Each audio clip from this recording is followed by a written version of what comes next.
The one thing that I like to really impress on my clients is that we are not what's considered order takers. You don't come in and just say, okay, so this is what I want for my kitchen. I just look at you with a blind stare and go, oh, great, we can do it, and here it is. Because you might know what you want, but you don't know how to deliver it. You count on my expertise and my staff's expertise to get the best possible design. I don't sell you cabinets, I don't sell you countertops, I don't sell you faucets, I don't sell you sinks, I don't sell you flooring, I don't sell you backsplash. I sell you a drop-dead gorgeous kitchen. What people don't understand is when we attack a project, space planning is done by inches. It's not done by feet. It's not like I got a 20-foot wall here and I got a 10-foot wall here and just throw it in there. I mean, we literally start with basics, which would be your feet, and then when it gets down to it, we micromanage it down to the inches. What works best? What fits where? Back, this is Hire It Done. My name's Adam Helfman. It's a great weekend. A lot of things to do around your house. Kids are going back to school next week. Are you going to put your home improvement list together? Is it time to redo the kitchen? How about a bathroom? Maybe a basement? What do you have going on around your house? Text me your home improvement plans for the fall, 97136. If you have a home improvement question, you can text that as well. In studio right now with me is Jim Segge from Segge Renovations. Good morning, Jim. Good morning, Adam. How you been, my friend? I'm doing awesome. Right? Good to be back. I love it. I love. We when you always come have in. a blast. It's always fun having you in studio. So, for the Hire It Done audience, tell everyone a little bit about your company. Sure. We are what's considered a full-service remodeling contractor. The one thing, I know that you have the 5 tips that you start your show on, and the one that I really would like to key in on is contractors that are solution-minded. And I was talking to Keith before the show, and that was the one thing that he said he thought was probably one of the best answers he's ever had. Is he asked me about problems. I says, my company doesn't have problems. We're built around solutions. We attack every project. Every project is going to have what some may consider a problem, but we make those problems solutions. We're extremely solution-minded. So let's give the audience, that makes sense. And that's, you're the nucleus of what I look for on a good contractor. So Thank you. Let's give an example to the listener right now. What does that mean when you're solving a problem? Give me a problem on a home improvement job.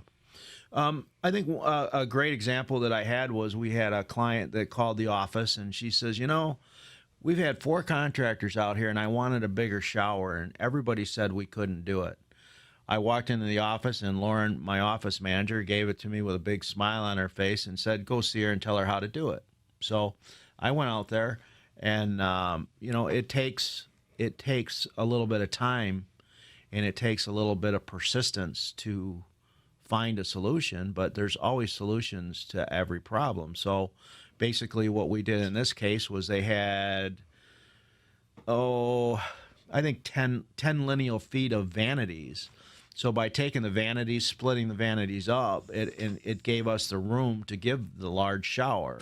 So I tell people, all I ask when I come up with a solution to your problem is keep an open mind, because people don't like change sometimes. No, everyone likes change. Come in, take a look at it, see what we got. Don't say no until if you just are absolutely think it's not the best idea, give it a week to sink in and think about it. And that's what we do. We don't sell cabinets. We don't sell tile. We don't sell countertops. We don't sell any particular product. But we do sell everything. We sell the entire bathroom. We sell the entire kitchen. That's what's important to us. Which makes sense. When you do a layout, most people think it's done in feet. Our projects are done in inches. I don't care how big of a home it is. We sit there and do basic layouts, and then as you get down to the final tweaks, it's literally in inches. Well, that's not a bad thing. So basically, when a homeowner has pain, we'll call it pain. Yep. They want a bigger or a bigger shower, like you said. Contractors come in, and a lot of times, not all contractors do this, but a lot of them come in and look for the path of least resistance. Yes. Oh, I'm a bathroom model. I'm just going to rip out your tile, put new tile there. Yes. You want framing? You want me to take out of the linen closet? You want me to find space? Oh my God, I have to think. Yep. That's the contractor that they're frustrated. Yeah, I call those order takers. Right. You the, are the solving. client, they'll come in. The client will say what they want, and they'll say, "Yeah, we can do that, and here's what it cost." I got their back. I do. All of our budgeting and designs are based around value. Value isn't always the cheapest price. It isn't always the most expensive price. Sometimes things, and there's two values. There's monetary value and there's personal value. There's certain things that you might spend $5,000 on, and I wouldn't even give you a nickel for it. A heated seat. So a heated seat. Well, I would give you. You know, we're equal on that. We know that. Right. But you know, in general, it's there's personal value and monetary value, and you know what? Personal value. That's the key.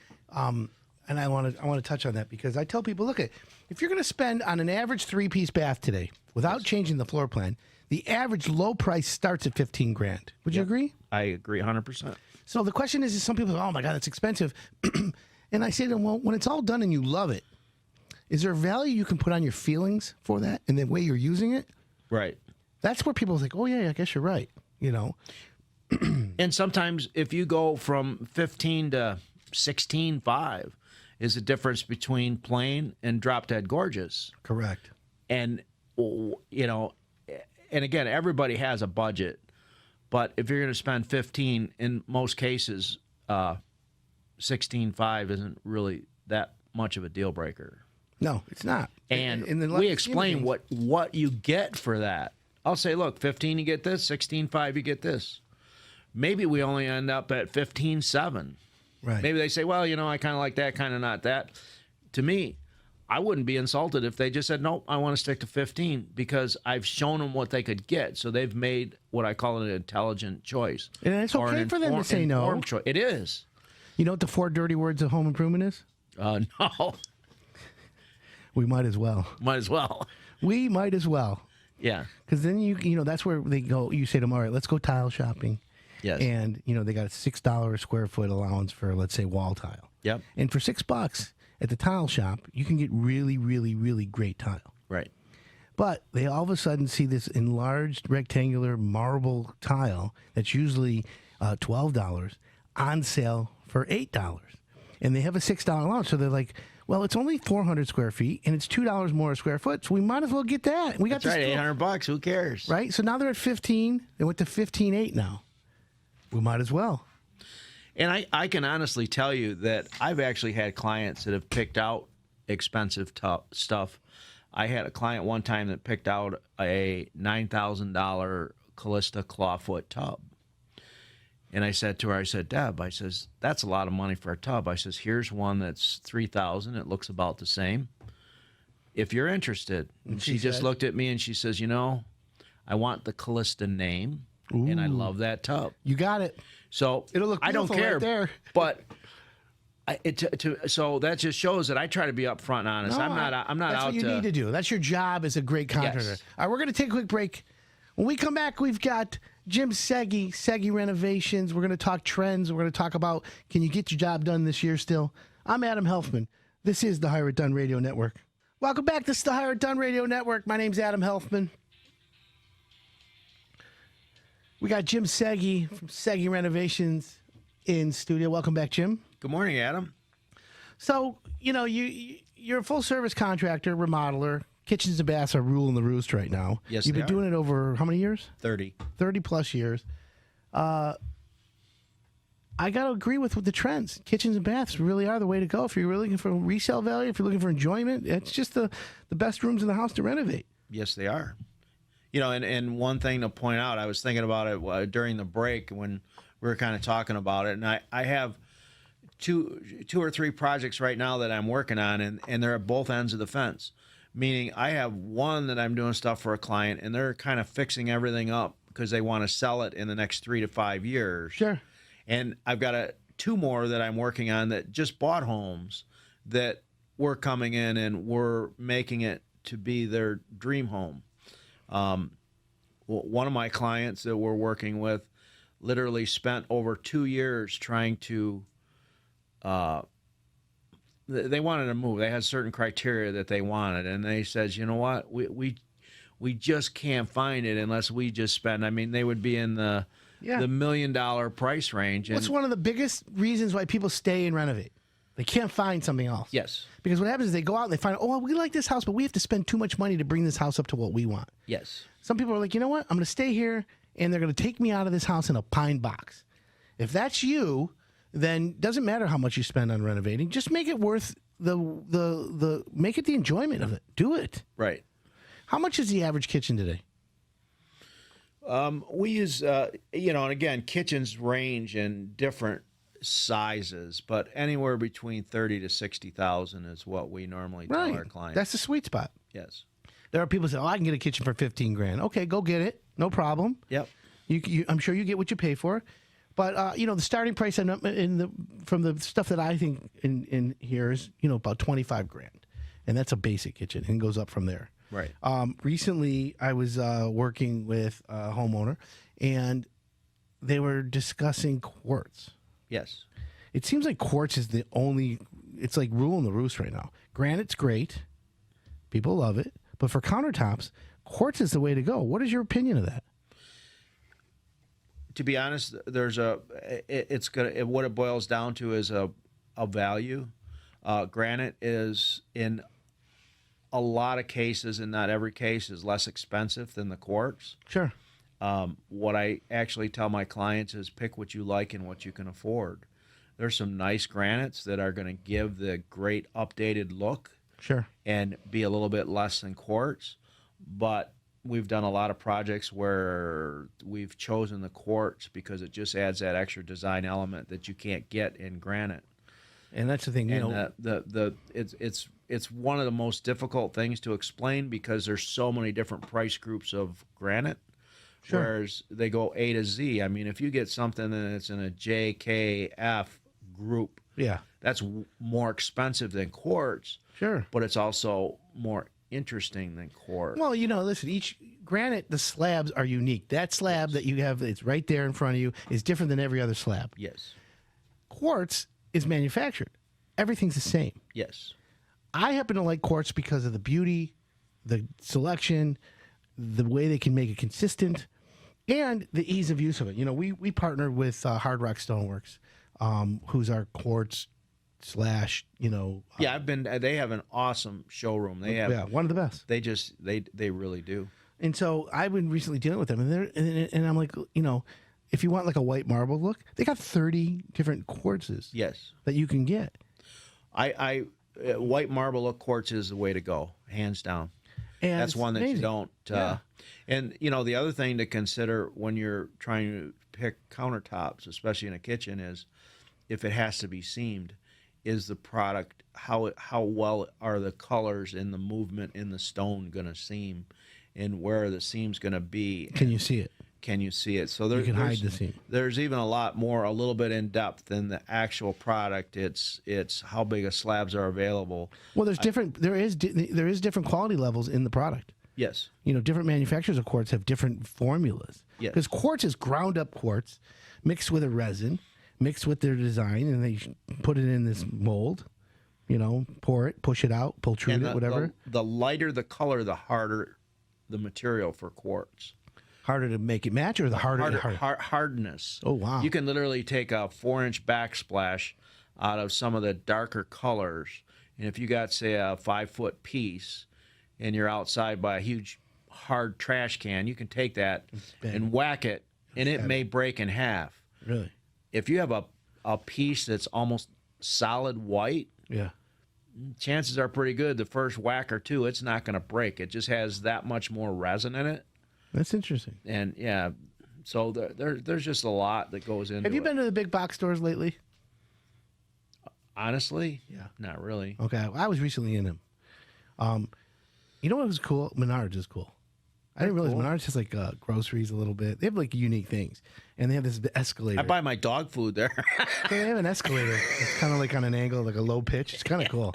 I actually got to go there today. But my point is I've went recently and was looking at the vanities. They sell pre-made vanities with the top, the faucet, all in one units, right? Yep. $4.99, $6.99, and I'm thinking to myself, the vanities that I'm used to look similar to those are like $2,900, $3,300, $1,800 on sale, but they're kind of cool. Like, I got to be honest with you.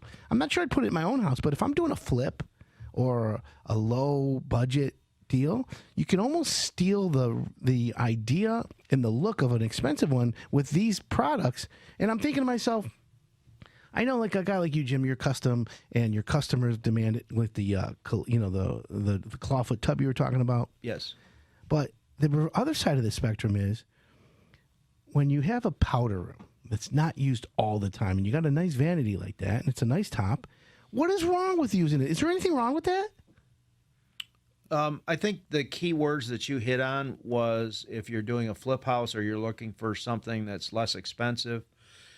And sometimes it just boils down to the fact that the reason that it's less expensive is it's just mass produced. So you have actually no choices. So just say that you go in there and you see a gray vanity with Sure. a white top. Yep. That's your choice. That's it. So if that fits with everything that you have color scheme wise, I'd be okay with that. Very, very few times does that really happen, but I have basic rules and guidelines that I go by, but I'm no different than anybody else. If I have to bend something a tad to make a sale, and I don't, making a sale isn't really the important thing. It's more make the client happy to fit within their budget. That's the way. However, if you came to me and you said, Jim, look, I found this vanity for $600 at Menards. What do you think? You're going to get my honest answer. I would say, Adam, you know what? That really looks great. That's going to fit into everything else we're doing. Or I would say, Adam, supposed to be what? Yeah. I know. I got you. So there's that's a a market piece for of it. garbage. There's a right? market for it, and that's the thing I wanted to say, because I'm not against it. When I looked at it, I'm thinking to myself, you know what? I would use this stuff Right. in certain applications. Now, let me ask you a question about trends.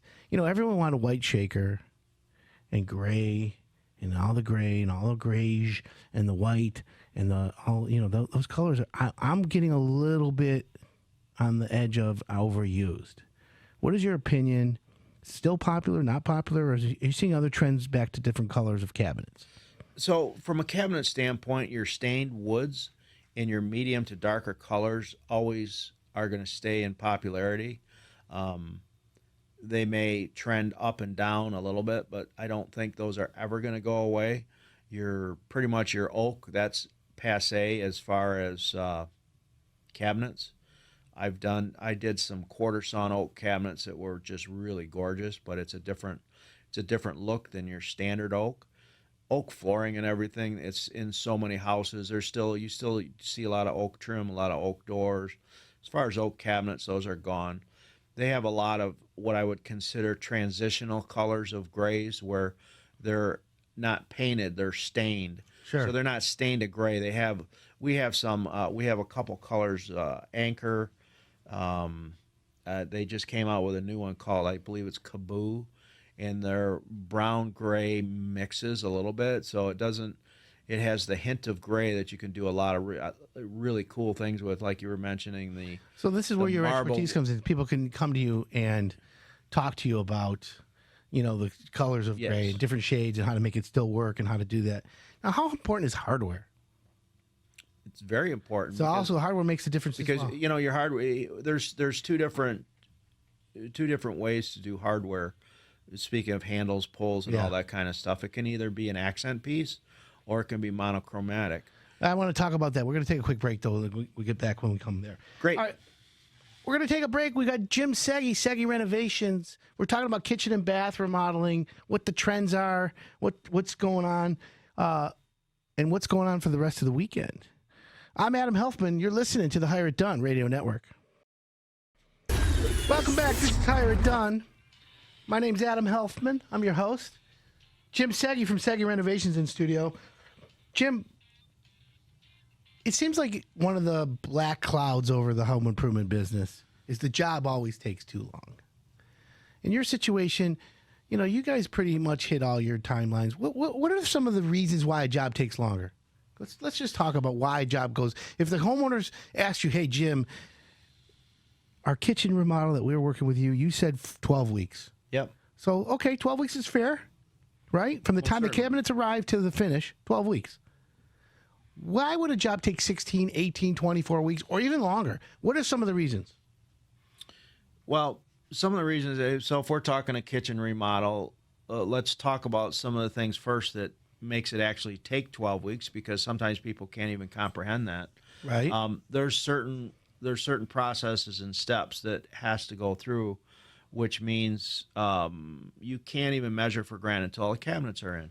So you might have a couple weeks that nothing gets done because pretty much everything is done, with the exception of anything that has to get done after the granite gets in.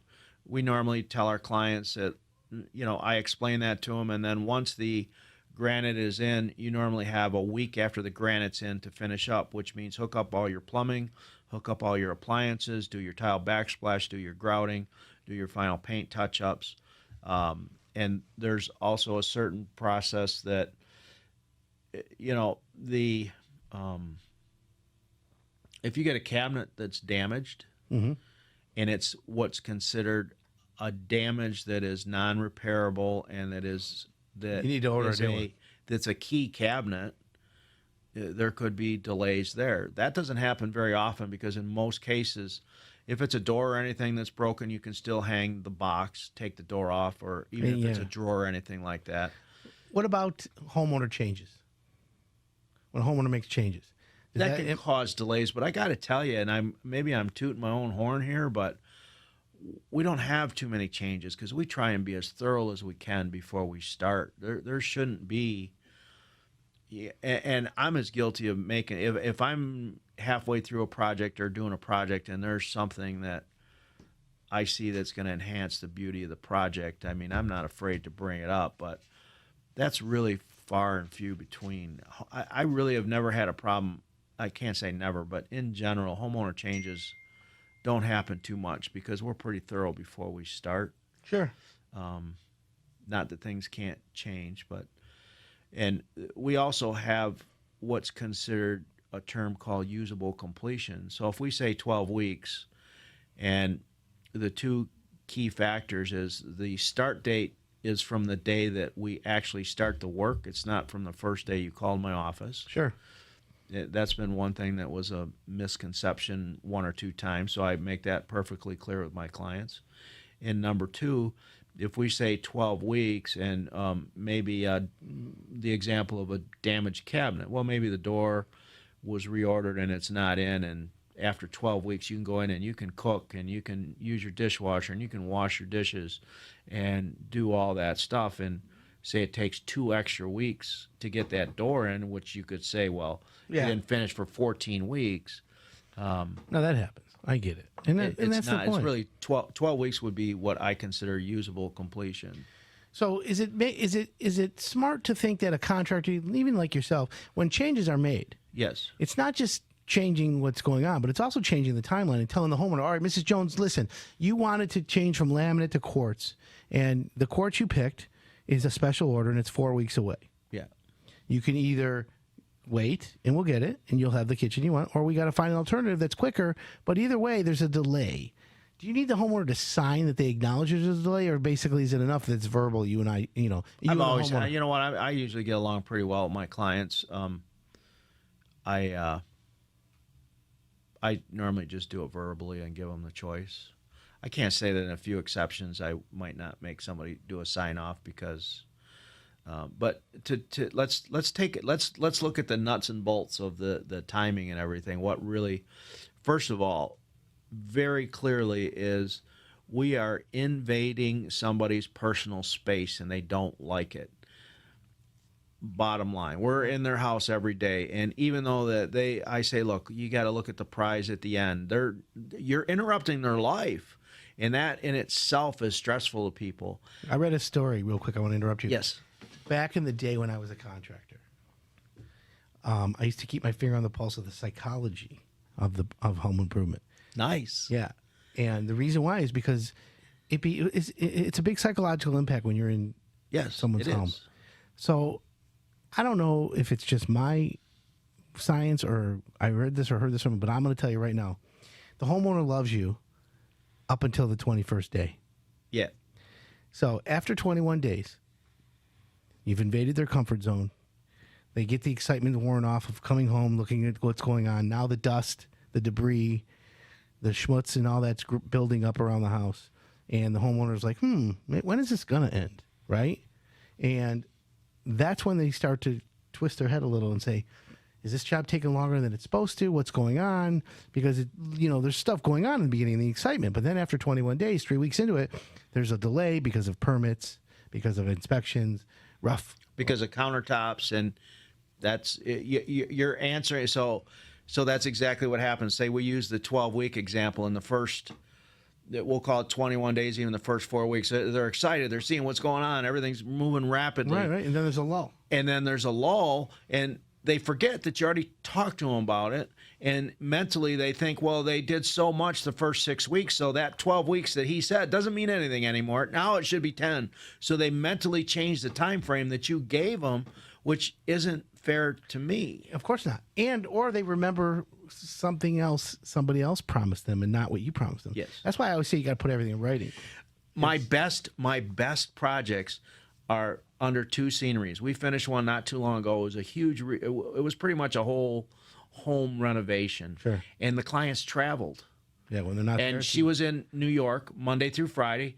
She would come home. I would go out either Saturday, Sunday. And the excitement was always there because she would come and she would see a lot done. She would know that, well, there might have been this little delay or that little delay, which in my book, that's not the client's concern. They hire me to take care of that. Right. And every week we went through it and they were ecstatic. I've also done some that were on just left for the whole time we were doing the project. What about the homeowner that's over your back the whole time?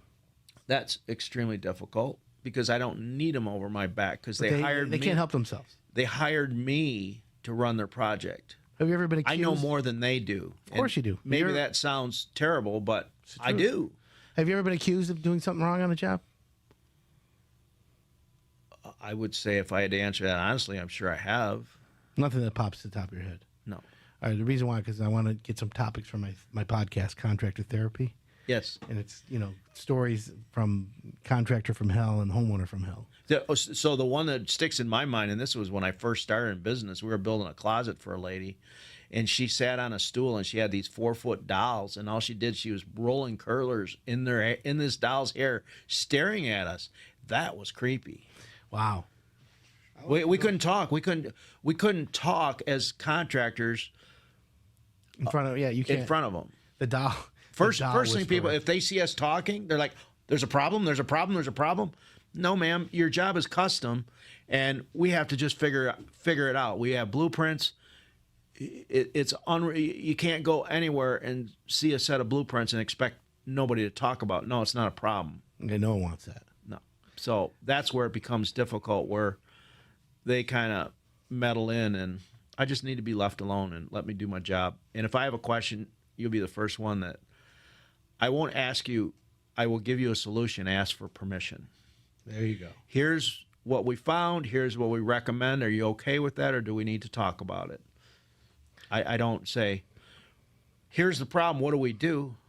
Because then if I did that, you've hired the wrong company. When you have a problem with a contractor or with a homeowner, you tell them, listen, we need to sit down. We have to solve a couple of problems. Yeah. You're proactive about it, aren't you? And I try and be proactive a day or two ahead of time. We try to pre-think things so that I'm not calling them at the last second, forcing them for a decision. Don't you have a crystal ball? Pretty good. Yeah, almost. Well, that's always the way it is. Well, listen, we're at the end of the hour. Man. Another great show goes fast. Jim Time flies. Seggy Renovations. If you need a kitchen or bath or a whole house remodel, anything, I highly recommend him. He does good work. Thank you. Jim, and always if a pleasure you to have have you. a project that you've been thinking and pondering and thought that can't be done, I'm up for the challenge. Thank you, everyone, for tuning in. We'll see you next week. I'm Adam Helfman. This is the Hire It Done Radio Network.